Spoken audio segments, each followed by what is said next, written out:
Hello, আমার নাম পিয়ালি পাল। আমি এসেছি বাগুইহাটি থেকে। আর মৌলপিদির ওপর আমি আজকে একটা দারুণ গ্ল্যাম লুক ক্রিয়েট করেছি। সবটাই ম্যামের ক্রেডিট। ম্যাম হাতে ধরে খুব সুন্দর করে আমাদের সবাইকে শিখিয়েছে, প্লাস হেয়ার স্টাইল থেকে শুরু করে ইচ অ্যান্ড এভরিথিং শিখিয়েছে। আর একদম বিগিনার ছিলাম, সো কিছুই পারতাম না। সেখান থেকে এখন রেজাল্ট তো সামনেই দেখা যাচ্ছে। সো থ্যাংক ইউ ম্যাম, এতটা শেখানোর জন্য বা এতটা। আর আমার ক্রেডিট না, তোমারও ক্রেডিট, তোমাদের ক্রেডিট, কারণ প্র্যাকটিস না করলে কিছুই আমি করতে পারবো না। তো তোমরা করেছো, তাই ধরনের লুক হয়েছে।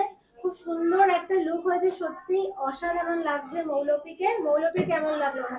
ভীষণ ভালো লেগেছে। আর ও একদম বাচ্চা, 18 বছর বয়স মাত্র। এই বয়সে এত সুন্দরভাবে সাজিয়েছে আমাকে, এত তাড়াতাড়ি খুব তাড়াতাড়ি লুক ক্রিয়েট করেছে, খুব সুন্দরভাবে সাজিয়েছে, একটা সফট আই মেকআপ করেছে, বেশ খুব ভালো হয়েছে, ভীষণ ভালো লেগেছে। আর সবাই দিকে নিয়ে কি বলবো, দিদি শিখিয়েছে বলে অবভিয়াসলি